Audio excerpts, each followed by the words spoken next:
Marcelo mandou solicitação. Beleza.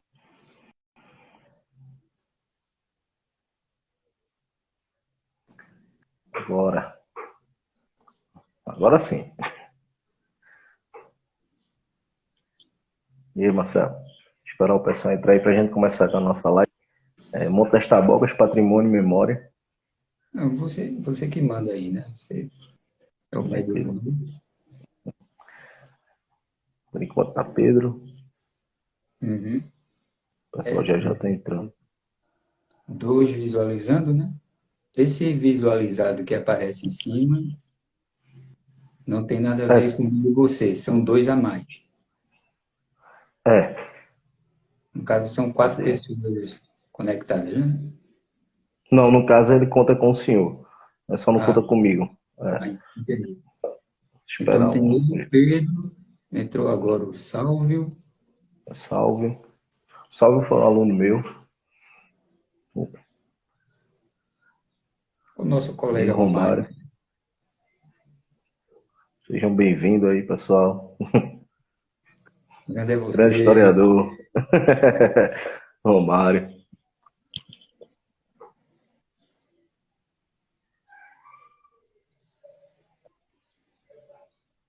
Boa tarde, salve. Esperamos uns 2 minutinhos aqui, Boa tarde, boa Marcelo, para a tarde. gente iniciar. Salve é um grande estudante religioso. Como? Desculpa. Admiro muito. Estou dizendo salve. Foi aluno Sim. meu, um grande estudante religioso. Conheço Ah, bastante. ele se dedica bem a essa parte, né? É,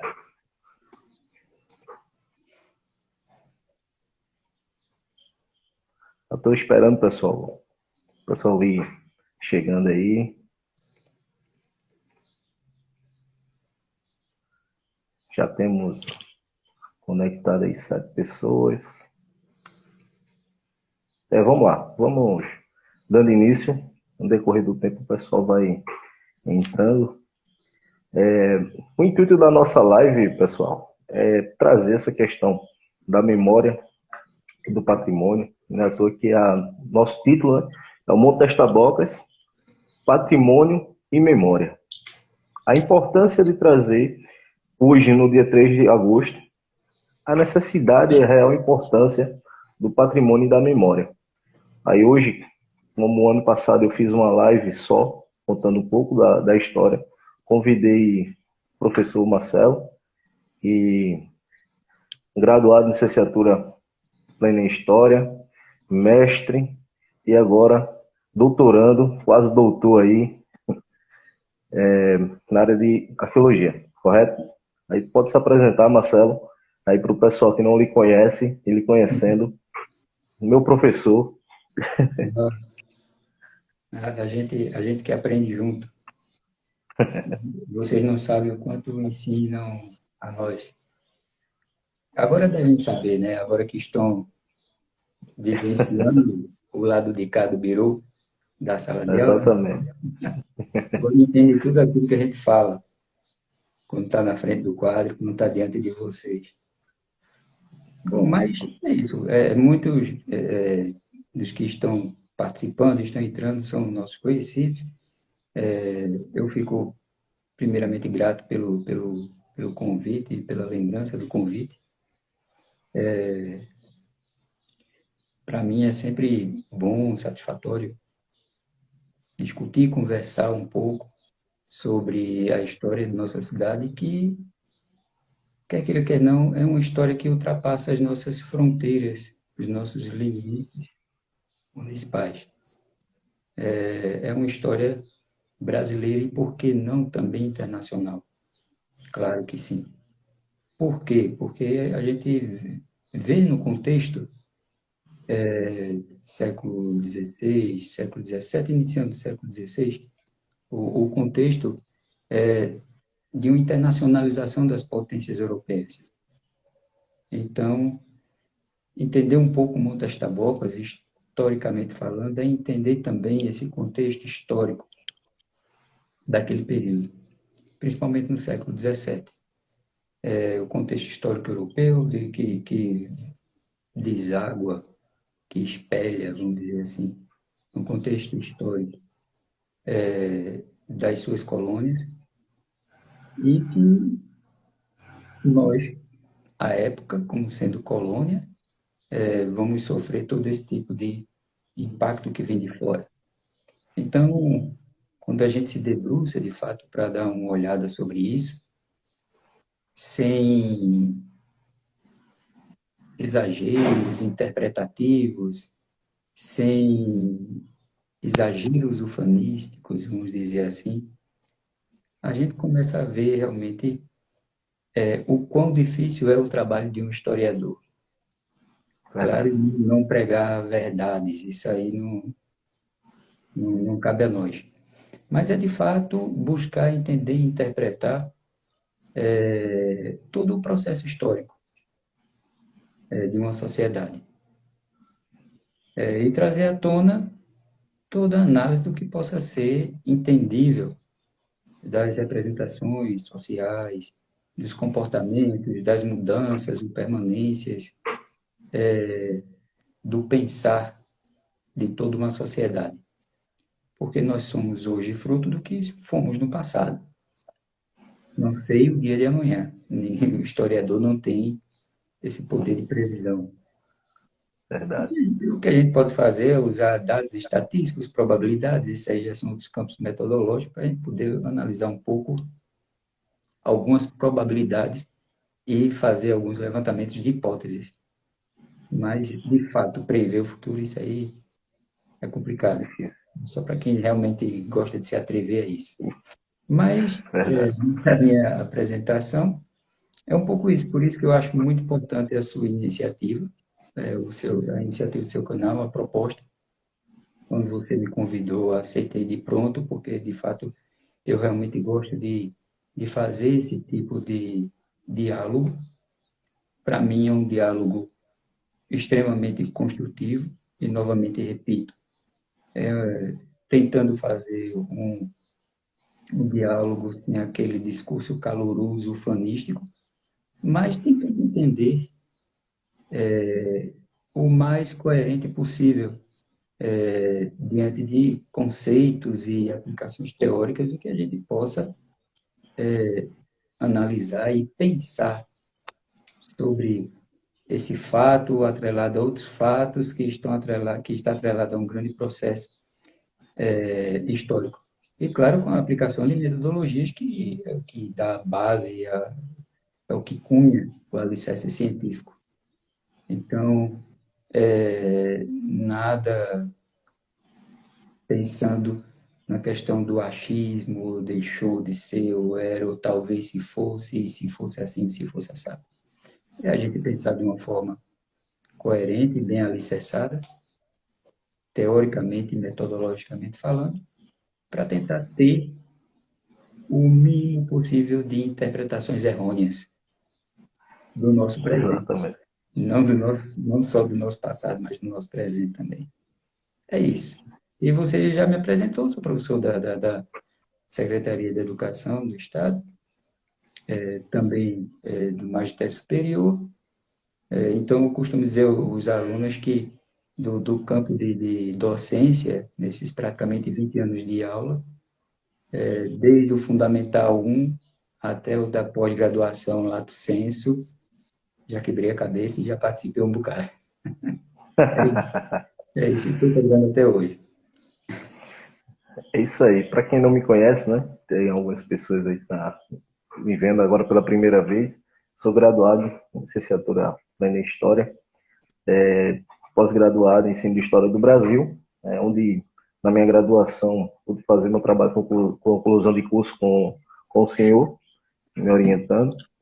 E para a gente dar literalmente início, eu vou trazer um breve resumo para as pessoas que não são da cidade e que não teve né, contato literalmente com o Monte das Tabocas. Hoje a gente está comemorando 376 anos dessa batalha que aconteceu em 1645, tendo dois personagens fundamentais aqui para os vitorienses, que foram Antônio Dias Cardoso e João Fernando Vieira.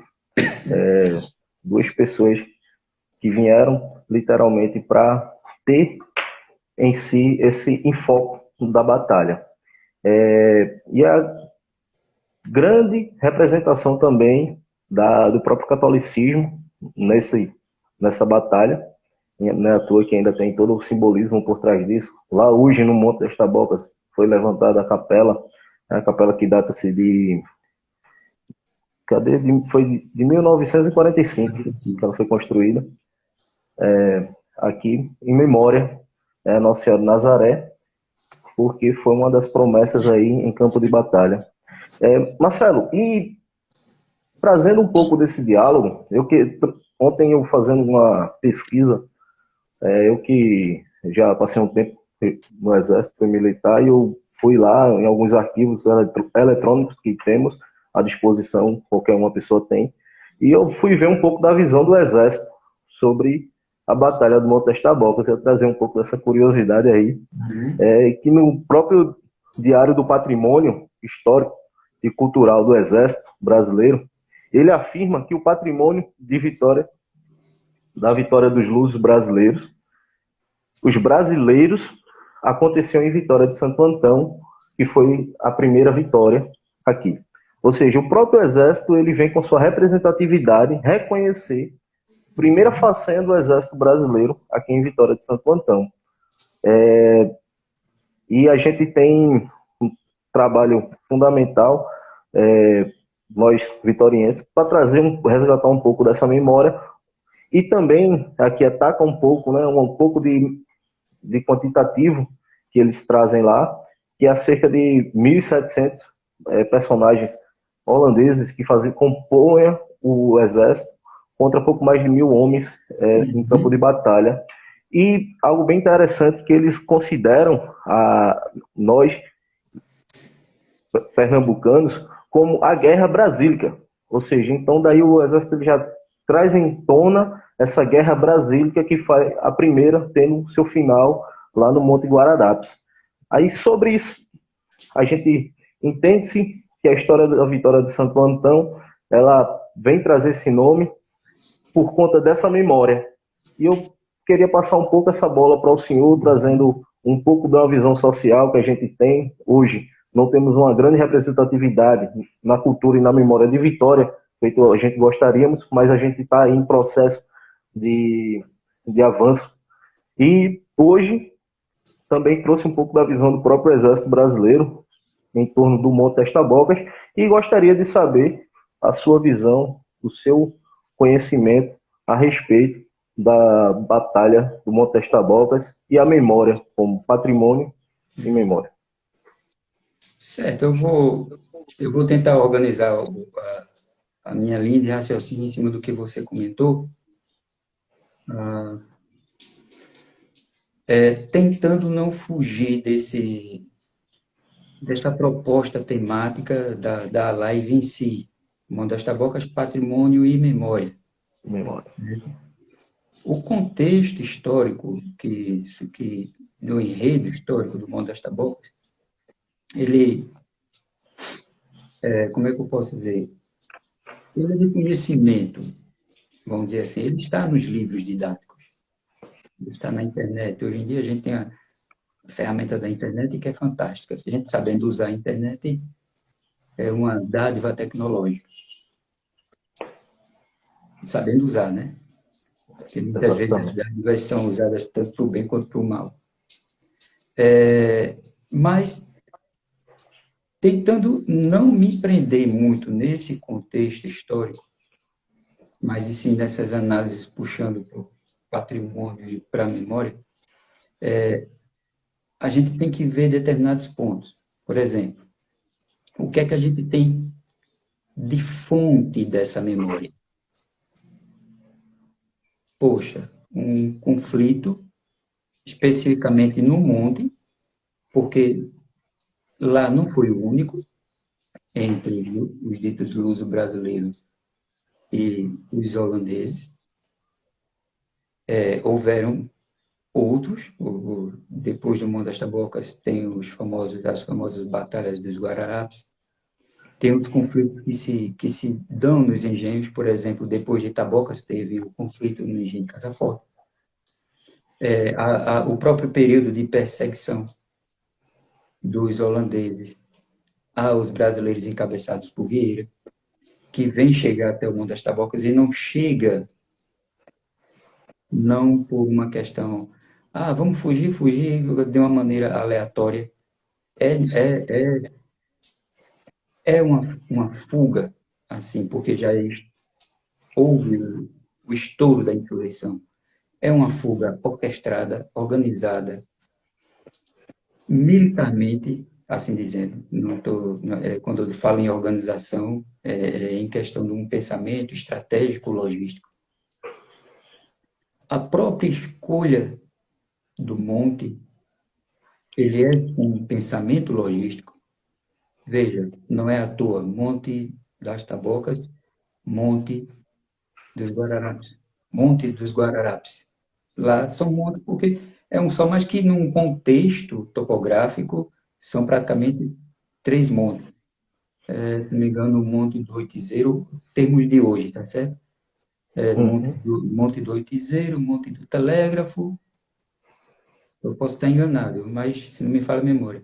E o Monte da Capela da Igreja de Nossa Senhora de Piedade, se não me falha a memória, por Sim, favor. Me não corrija sei, aí, tá Pedro. certo? E quando a gente vê esse termo monte sendo utilizado, a gente atrelando isso a uma estratégia militar, e quando você usa o termo de guerras brasílicas, nos vem a pergunta: o que é essa guerra brasílica? Ela não caiu do nada aqui. O que é isso? Quando você pensa nessas questões estratégicas e essa escolha não aleatória dos locais de aquartelamento dos lusos brasileiros, porque o Monte das Tabocas, em primeiro momento, vai ser um momento de aquartelamento.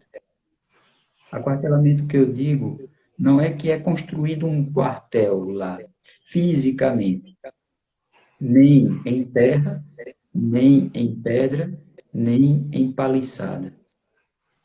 Mas o próprio perfil ambiental do local, ele é escolhido, ele é um fator determinante para a escolha estratégica para o que hoje é chamado dessas guerras brasílicas, que tem como uma característica principal esse conflito de emboscadas, Trincheiras, né?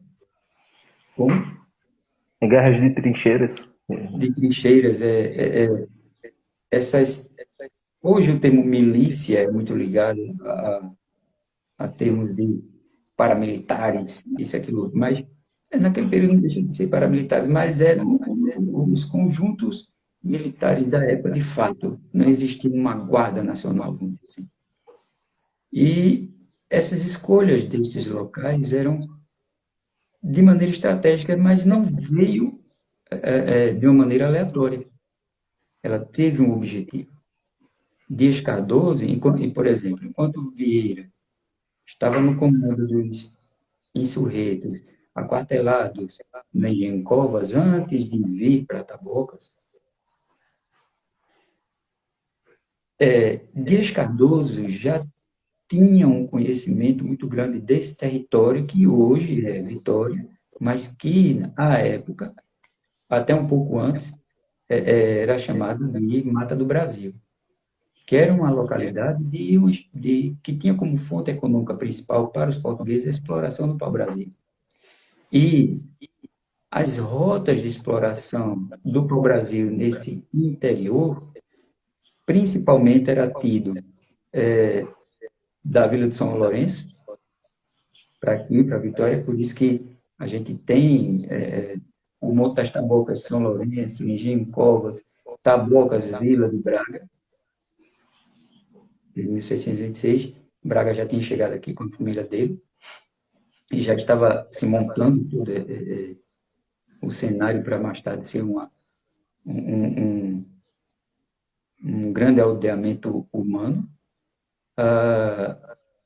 E mais ao sul, que eram as rotas de Jaboatão, que tem próximo o Montes Guararapes. Não é à toa que Guararapes fica a meio caminho do litoral e Muribeca Rua, que pessoa é conhecido hoje como Muribeca Rua.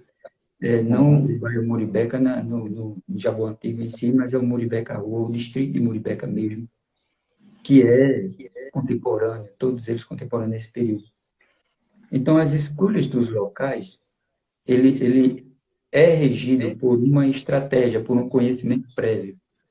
E Dias Cardoso era quem, quer queira, quer não, mais até do que Vieira, ele vamos dizer assim, era o cara desse momento, porque ele detinha esse conhecimento destes deslocamentos no interior, justamente por ter já toda esse convívio dessas rotas interioranas até um pouco antes da insurreição propriamente dita. Lembrando que quando a gente está falando, quando eu estou falando desse cenário de Muribeca, Jaboatão, São Lourenço, Vitória, a gente está falando de mata fechada, eu não estou falando de uma estrada aberta, claro que não vamos Livre. ficar misturando como fazendo estes anacronismos, não vamos cometer estes erros. Eu só estou fazendo esse comentário para situar o nosso telespectador, quem está nos acompanhando, nesse cenário, tentando remontar a nossa mente àquele momento, para poder entender aquele contexto histórico e que foi muito definidor para a escolha e definição do Monte das Tabocas. A questão geográfica, topográfica, a hidrográfica, que é a questão do rio, a própria vegetação, o ambiente em si, naquela época, para a definição do monte, então o próprio nome, o próprio monte, em questões ambientais, ele serviu como uma fortificação natural. Assim também o foi Guararapes.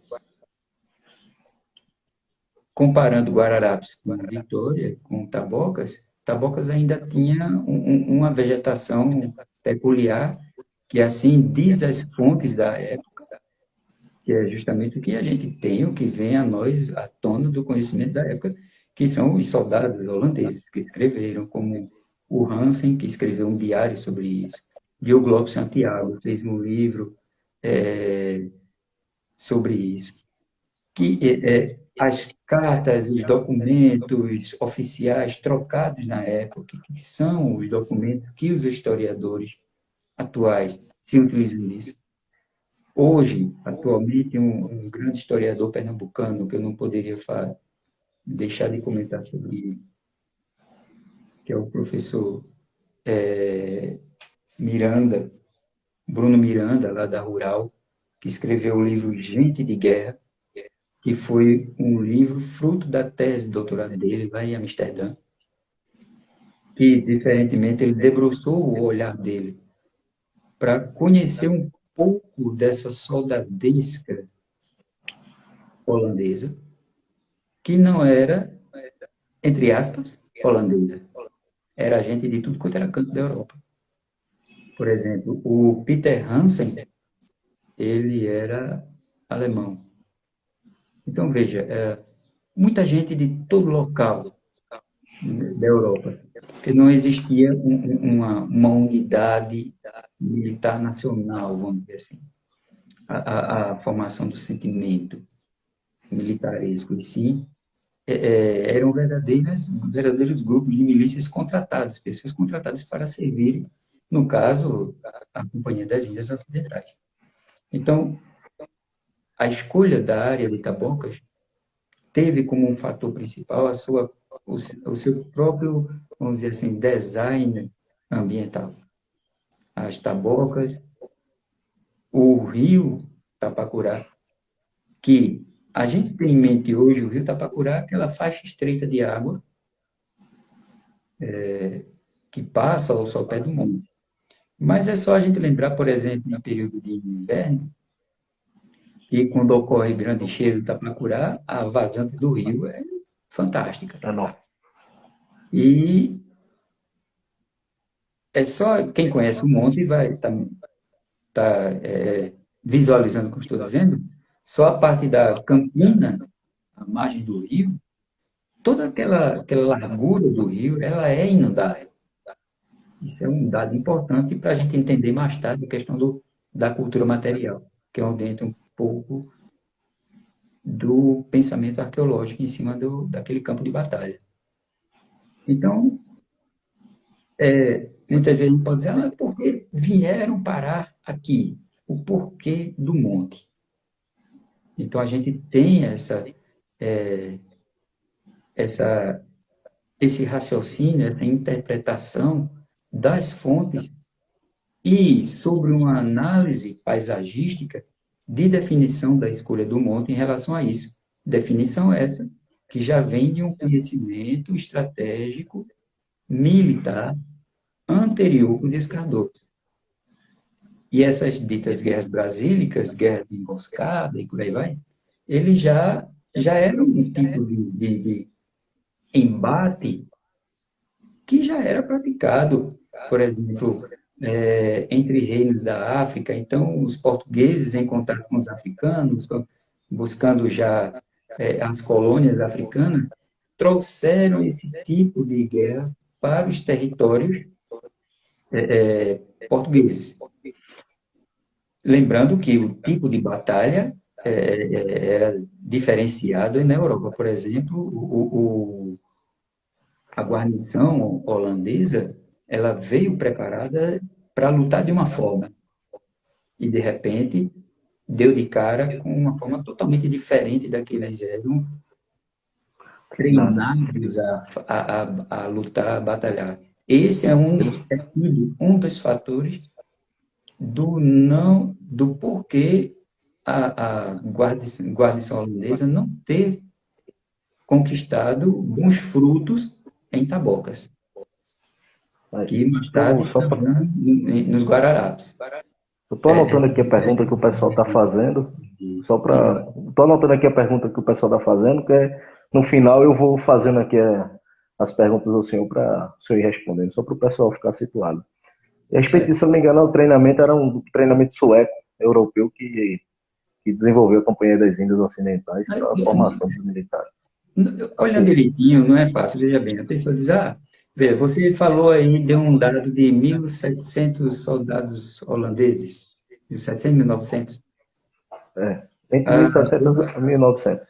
o Peter Hansen, que lutou em Tabocas, ele dá um número de 1.200.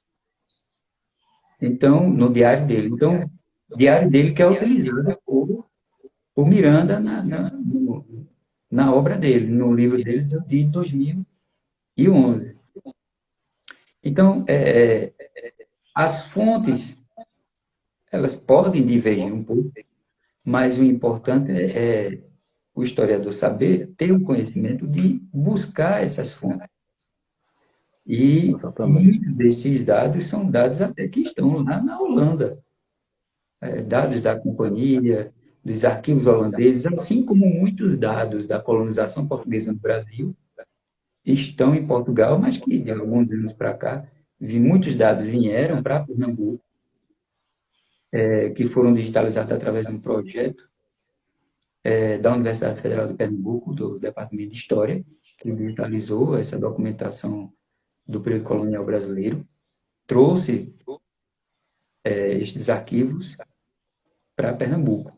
Mas, algumas décadas atrás, quando o pesquisador queria ter acesso a esses documentos, tinha que viajar para Portugal, tinha que viajar para a Europa para poder ter acesso. E ainda isso acontece, porque né, não vieram todos os documentos, 100%. Mas a gente está falando de fonte histórica primária do historiador, que é a fonte documental, certo? O que a gente tem são as descrições dessa paisagem do monte. O que eu, por exemplo, ano retrasado, fiz até um pequeno artigo para a revista Atos, lá da Univisa, a revista de pesquisa científica, Eu particularmente defendo, por exemplo, atrelando essa questão paisagística do monte, de que o que hoje é de preservação da área do monte é muito aquém do que de fato deveria ser preservado. Por exemplo, quando narradores como o Peter Hansen, como o Diogo Lopes Santiago, eles colocam o contexto paisagístico, a campina, o próprio rio, o caminho que eles percorreram, quando eles colocam tudo isso no processo do enredo histórico, eu particularmente entendo que essa paisagem também deveria ser maior do que ela é hoje em termos de preservação. Por exemplo, a linha de preservação do Monte das Taboacas hoje é praticamente o extremo topo do monte. Quando você vai chegando no Monte das Taboacas, você tem uma baixada e começa a subir a ladeirinha. Você vê que é nítido uma linha que passava a ser uma cerca antigamente. Tá? Beleza. Mas, do meu ponto de vista, se a gente for olhar as fontes históricas, de fato, o maior tempo de embate nesse momento entre os brasileiros e holandeses se deu na vertente do monte e na parte baixa, que é a parte próxima ao rio. E é onde ficavam os cinturões de tabocais e onde os brasileiros fizeram as armadilhas, onde eles ficaram acampados para pegar de surpresa os holandeses, onde fizeram as trincheiras e por aí vai. O topo em si não ficaram tantos, até porque não eram tantos. Ficou Vieira, ficou alguns outros soldados, os escravos de Vieira. Os escravos de Vieira. Escravos esses que entram no cenário da batalha quando, em um determinado momento, os holandeses conseguem furar o bloqueio luso-brasileiro e chegar praticamente ao topo. Vendo isso, Vieira, assim, está nos ditos historiográficos. Vendo isso, Vieira, com poucos homens, poucas armas brancas, arma de fogo, o mínimo possível,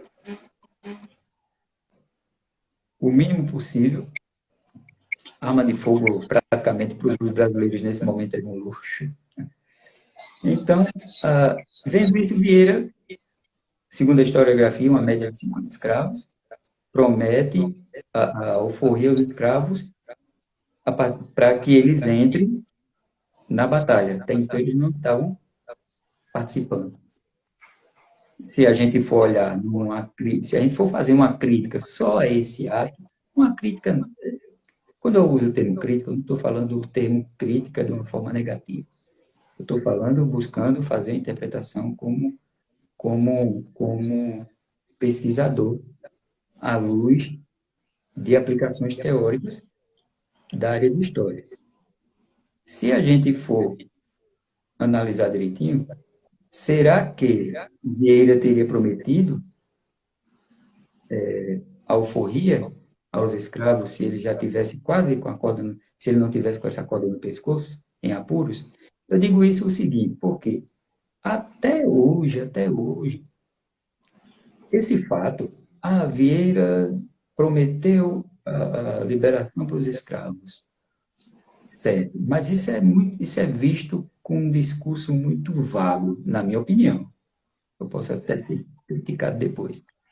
Mas é entendível essa opinião, essa interpretação vaga, porque a própria interpretação do processo histórico, ela se dava em cima dos grandes nomes, dos grandes personagens, dos grandes feitos, dos grandes locais, das monumentalidades. E essa parcela da sociedade que não era vista pelo próprio historiador, até pelo menos a década de 1960, por aí, que não era vista na história, pela análise historiográfica, passou a ser vista em 1960, 1970 para cá. Então é até entendível por causa dessa interpretação vaga de se pensar esse comportamento em relação à Vieira com os negros. Mas, e ver o papel destes escravos em si no próprio contexto da batalha.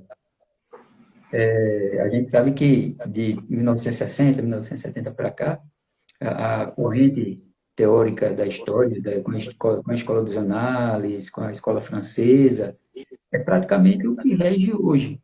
E essa escola e corrente teórica que abre o leque de possibilidades para a gente discutir na historiografia temas que eu e você e quem está nos assistindo está discutindo hoje, que é o patrimônio e a memória, Exatamente. que é a história do gênero, que é a história dos negros em si, negros, que eu digo, a questão escravo, todo o período, porque, assim, escravidão sempre existiu na história da humanidade, mas pouco era se debruçado sobre ela. Até mesmo no Brasil, em 300 anos de história de escravidão. Até mesmo com a proclamação da República, pós-República, o que é que se tem de estudo de escravidão? Qual é a interpretação que se dá sobre a escravidão? A Quase nada. proclamação da República mesmo, a abolição da escravatura, por exemplo, mesmo da República, relegou uma grande parte da população brasileira a um limbo. E vocês sabem do que eu estou falando. Então, o estudo destes alinhamentos da história, dessas outras personagens da história, como a mulher, como a criança, como o escravo, como o operário, como o trabalhador em si, que é quem constrói a história, porque todos fazem parte da história, não é a história dos personagens, dos grandes nomes, dos grandes frutos, ela só veio com essa história dos análises, com historiadores como Michel Foucault, com Ideologia e Mentalidade, com Jacques Legoff, História e Memória. Isso são só algumas citações, tá certo? Mas quem se quiser se debruçar sobre isso, pode procurar um livro sobre História dos Análises, que é esse novo olhar do historiador sobre o processo histórico. É por isso que, nesse texto que eu fiz, eu fiz estas observações. Claro, com o olhar do historiador e com o olhar do arqueólogo.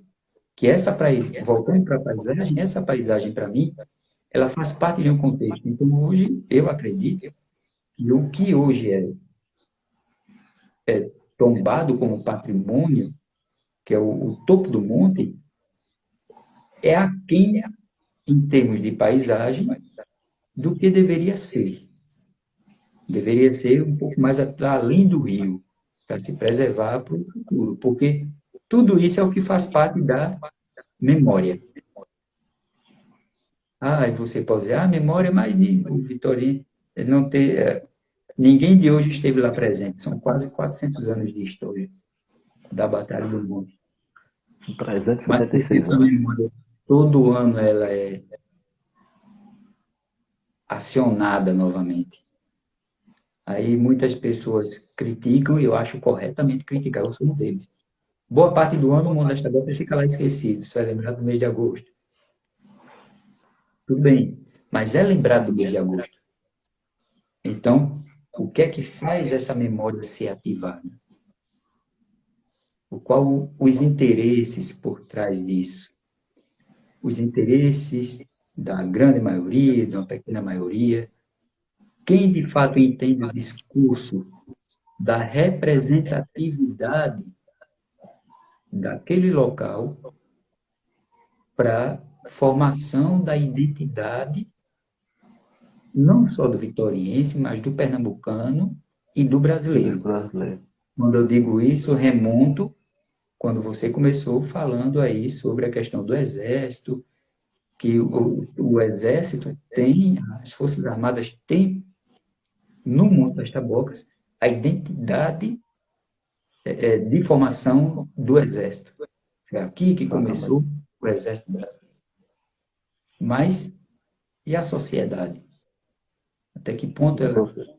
ela apreende, não estou falando aprende, eu estou dizendo apreende, ela consegue fruir essa identidade, perceber essa memória. Aí eu entro no discurso de também um historiador francês, também da corrente da Escola dos Anais, que é Pierre Nora, que elaborou o conceito de lugares de memória. Que esse conceito de lugar de memória, ele se aplica perfeitamente para o Monte das Tabocas. Todo ano essa memória é reativada. Mesmo muitos vitorienses nem nunca ter tido ido lá no Monte das Tabocas. Mas no dia 3 de agosto é um feriado municipal e ouvo dizer, é o feriado 3 de agosto por causa da batalha. Então, é mais do que compreender o contexto histórico de 376 anos atrás que houve lá em algumas horas de um único dia.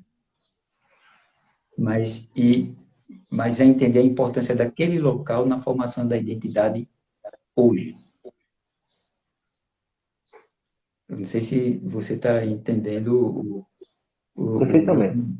o meu comentário. É, Então, são conceitos que a gente aplica como de lugar de memória, porque para reativar essa memória coletiva, porque essa memória que eu estou falando não é a memória, não é a memória de Marcelo consegue memorizar onde deixou a carteira, onde deixou a chave, não é essa memória cognitiva, mas é a memória histórica, é a memória do que conseguiu aprender durante todo o seu desenvolvimento enquanto indivíduo social de um local,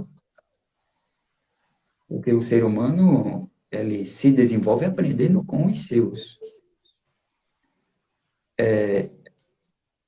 E faz parte desse desenvolvimento enquanto ser social, o seu desenvolvimento, a sua aprendizagem, a sua memória histórica. Para isso, claro, tem que haver uma identidade. E Pierre Nora fala da necessidade destes lugares de memória para preservação, para reativação dessa memória, para que essa identidade esteja sempre ativa na formação desse coletivo, dessa memória coletiva, e não da memória individual. Aí entra sobre, para a história, que para a história, para o historiador, a história não é feita por um só, um indivíduo só. É feita por todos, enquanto sociedade. exatamente. E só para trazer uma contribuição, né, pelo que o senhor falou, essa questão da memória, né, muito a gente vê pouco valorizada, mas muitas vezes é, trazida à tona. E eu vou trazer um pouco agora o meu lado social, esqueci um pouco aqui rapidinho, historiador. Hoje a gente tem um feriado municipal, onde poucas pessoas elas se voltam a ter essa questão da memória histórica. Muitas pessoas que nem sequer vão ao monte. Porém, a gente, feito o senhor falou, a gente, só para trazer um modo mais básico, a gente tem essa questão dessa memória, ou seja, essa questão historiográfica, ela é trazida, essa memória histórica, ela é composta para a gente. Aí vai a questão da intenção, da interpretação, claro que não vai englobar para todo mundo, mas essa pequena minoria que tem, querendo ou não, ainda acende essa questão dessa representatividade. Feito o senhor falou, muitas pessoas eles não sequer foi ao monte, não conhecem, não são da cidade, mas acaba tendo esse contato com a história por conta exatamente dessas pessoas sociais e também historiador. Lembrando quando a gente fala assim, quando a gente fez esse comentário, pessoas que nunca foram, tal, isso não é um julgamento. Por favor, não entendam dessa forma, certo? Nós só estamos fazendo uma análise. E Pois nem bem, não é um lugar fácil, né, de um acesso fácil.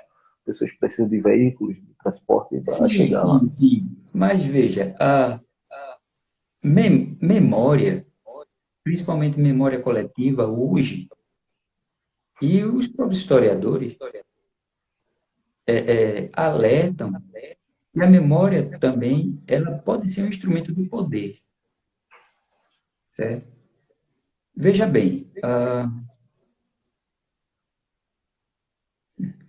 eu ia citar um exemplo aqui, não sei, algum, alguns meses atrás, houve um ministro, eu vou fazer esse comentário, não tem nada de questão política, não, é para aproveitar esse termo de memória. Houve um ministro que fez um discurso com todo um cenário da da sua gravação, que remontava a um cenário de um discurso de um indivíduo nazista da década tal do século passado. Com isso, o que eu quero dizer é o uso da memória em relação do poder. Assim acontece com todas as ciências. Isso acontece com a história, com a arqueologia também. Por exemplo, a Mussolini, eu não recordo o ano certo agora, mas marchava com os seus soldados fascistas e mandou fazer uma avenida, mesmo passando por cima de muitos vestígios arqueológicos em Roma, mas coladinho com o Coliseu. Porque um Coliseu tem uma monumentalidade, uma identidade, uma simbologia muito grande dos períodos áureos de Roma na antiguidade.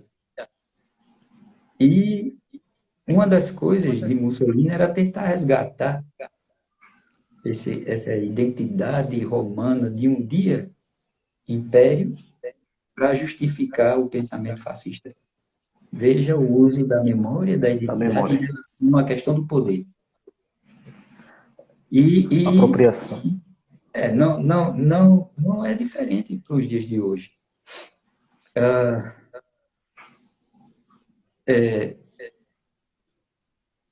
Por que será, por exemplo, que disciplinas como as disciplinas dos estudos das ciências sociais e humanas, quer queira, quer não, elas são tão perseguidas, vou usar o termo perseguidas, tá certo? Ou melhor, são tão deixadas de lado em atribuições de governos que têm o interesse de controle maior de massa, porque são justamente essas disciplinas que trazem à tona a utilização desses conceitos. Como não é de interesse de grandes poderes que a população tenha acesso a determinados conceitos, então as ciências humanas e sociais sempre acabam sofrendo um pouco mais. Aí de nós. Normal. É. Marcelo, Mas, assim, claro, a gente tá com diga, 49 minutos de live. Eu tenho duas perguntas aqui pois de, não. dos telespectadores. Eu queria fazer ao senhor para a gente não Até o deixar momento está sendo bem atendido a temática, né? tranquilo. Perfeitamente. Daniela, eu acho, Reizinho, ela pergunta aqui, onde a tropa holandesa ficou acampada, né, antes da batalha, e Marcos Silva, vou fazer logo as duas, que é historiador, amigo meu, trabalha comigo, está se formando como historiador na Universidade Federal, ele perguntou quais os principais fatores que levaram o feito em Tabocas e um esquecimento historiográfico. Foi a pergunta, essas duas Eu perguntas aí acredito que eu que nessa segunda pergunta muita gente já discutiu, né? Eu acho foi, já que discutiu ele agora. fez e a gente foi fazendo. Ninguém pergunta dele para essa. Exatamente isso. Mas eu Eu, acho que é para ele fazer essa pegada aí, né? E onde as tropas holandesas estavam aquarteladas, elas vieram alguns meses antes, a, vou usar um termo de hoje, na cola de Vieira. Então, quando o Vieira passou por sítios e engenhos de São Lourenço para poder descer para o Monte das Tabocas, usar esse termo descer, tá certo? Ah, os holandeses também vieram atrás. E passando pelo sítio Covas, praticamente 24 horas depois, ou 2 dias depois, se não me engano, de Vieira ter abandonado o sítio Covas, o engenho Covas, e vindo para Tabocas. E tanto é que as guarnições de Vieira viram a meio caminho de Tabocas quando os holandeses incendiaram o sítio Covas.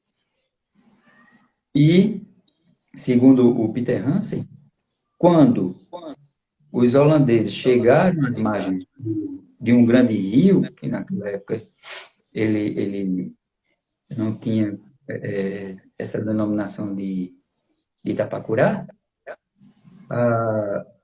que ele descreve como um grande rio com muitas pedras. Veja o termo que ele usa, um grande rio com muitas pedras. E esse um grande rio pode ser também utilizado pela largura de sua desembocadura. E para atravessar esse rio deu muito trabalho, até porque os holandeses carregavam muito armamento, e um armamento que tem que ter cuidado para não queimar, para não molhar, perdão, como arcabuz, mosquete, e era uma complicação. Esse era um tipo de material bélico, por exemplo, que tinha que ter um embate só praticamente durante o dia. Porque arcabuz e mosquete de mecha, por exemplo, que é um tipo de equipamento que, para acionar o gatilho, o indivíduo ele estava sempre com um cordãozinho aceso, porque ele carregava o armamento, engatilhava, e o que disparava, e o que disparava era quando ele pegava a mecha e acendia a pólvora que disparava o projétil. Então essa mecha tinha que estar sempre acesa na mão dele. À noite era difícil batalhar assim, porque o inimigo via onde o indivíduo estava, onde estava escondido por causa daquele brilho na escuridão. Então ficava mais fácil de ser abatido. Então era uma coisa que acontecia mais a batalha mais à luz do dia. E Peter Hansen trata que quando houve o embate, uma média de 50, 60 lusos brasileiros, deram aquele primeiro combate, primeiro fogo, depois de algum tempo conseguiram passar o rio, começaram a luta na Campina, e também foi difícil porque tiveram as armadilhas cobertas com palha, teve os cinturões de tabocais, que era uma vegetação muito fechada, muito densa, ruim de passar, e todo esse armamento pesado, a roupa pesada, por causa dessas técnicas diferenciadas do, dos holandeses. Então, findado todo esse embate, eles empreenderam a fuga, voltando no mesmo sentido, mas aquartelando num engenho chamado Engenho Tapacurá, na região de São Lourenço. E depois indo para os engenhos, mais no sentido do Recife, como engenho de. Poxa, tem o nome do indivíduo, engenho de Turlon. Então, e isso ele já vem, como perderam, já vem com vários homens, perderam dezenas de homens. Alguns homens nessa caminhada morreram também, porque já vinham feridos, morriam de fome, porque já vinham muitos dias sem comer, porque a alimentação soldadesca não chegava a tempo. Muitas vezes ele relata que tinha que comer frutinhas do que o próprio contexto ambiental lhe dava. Às vezes ele tinha que chegar num sítio, matava o boi lá para poder ter essa carne, e sempre de olho nas surpresas portuguesas para não serem mortas. Então é bem nesse sentido. Com o desenrolar da insurreição, os holandeses ficaram mais lá para a região litorânea, na área de Recife. e depois começaram a ser feitos acordos, né? Mas é bem por aí, nessa questão. Acho que nessas duas perguntas aí é bem dessa forma. Eu aconselho a vocês, aconselho não, uma indicação de leitura, claro, que vocês podem ler. Depois, Luciano, a gente pode fazer uma lista, Luciano, e você disponibiliza para o pessoal. Diogo Lopes Certo? Santiago, que são os best-sellers, né? Diogo Lopes Santiago, tem o livro de Bruno Miranda, que é Gente de Guerra, para quem quer entender um pouquinho a soldadesca holandesa. Isso aí é leitura fundamental de um grande historiador pernambucano da atualidade. Para quem quer entender história e memória, Jacques Legoff, Michel Volveiros, esses historiadores da Escola dos Análises. E por aí vai, né? Por aí, por aí vai. Beleza. Eu achei bacana, bem bacana. A gente tá com. Falta 3 minutinhos para Três? chegar ao tempo de 1 hora de Eu só quero live. aproveitar esses 3 minutos para que, em 1 minuto, me justificar de não ter falado tanto em arqueologia. Como você disse que a gente ia comentar, não voltei muito o olhar da interpretação por causa da temática, patrimônio e memória. Se a gente tivesse Certo. mais tempo, poderia atrelar um pouco mais a arqueologia, que é um tipo de fonte, que é uma fonte de pesquisa diferente da do historiador. Apesar do arqueólogo, hoje, utilizar também a fonte escrita e outras fontes. Mas a fonte principal do, do arqueólogo é a cultura material, tá certo? Que aí já, já são outras interpretações, teria que ser mais 1 hora de live para a gente poder falar desse conceito de cultura material e dessas questões da cultura material em um campo de batalha como o sítio arqueológico, aplicação de metodologias, direcionamento de teorias. Então, para não misturar muito da parte historiográfica, teórica e histórica com a arqueológica, eu me centrei mais de história. Muito bom. Me pegando esses dois conceitos. Patrimônio, que é um patrimônio, por ser uma memória coletiva, é um patrimônio coletivo, um patrimônio da nação. E o patrimônio é um conceito que tem sua origem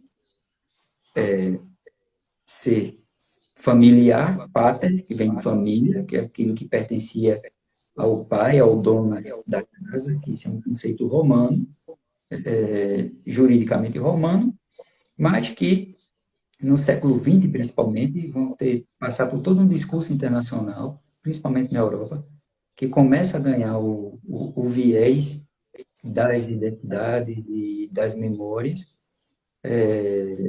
a partir desse patrimônio histórico no mundo. Então, ele começa a ser discutido nas cartas patrimoniais, desde o início da primeira metade do século XX, certo? Com as cartas de Veneza, carta de Burra, carta de Atenas, e outros documentos aqui no Brasil também. Então, começa a ganhar esse caráter de patrimônio cultural. Por ser cultural, produção humana é um patrimônio que pertence a todos os Muito bom. indivíduos da sociedade. Muito bom. 1 minutinho, esperamos, né, ter atendido Alguém tem mais algum a comentário para fazer, não? Em 1 minuto? perspectiva Eu de pergunto. 1 minuto. Senhor, Depois pode vir aí alguma pergunta, né? Não vai ficar a live do pronto. GTV. Pronto, bora fazer o seguinte. O senhor sai agora, eu saio também. A gente salva essa live e a gente retorna agora mais uns 10 minutinhos aí para abrir para o pessoal fazendo Perguntas? tirando as dúvidas. Pronto, Pode pode ser? ser. Pode ser. Pronto. Não tem Então, o problema senhor não. sai aí que pra gente Tá salvar. bom. Cadê?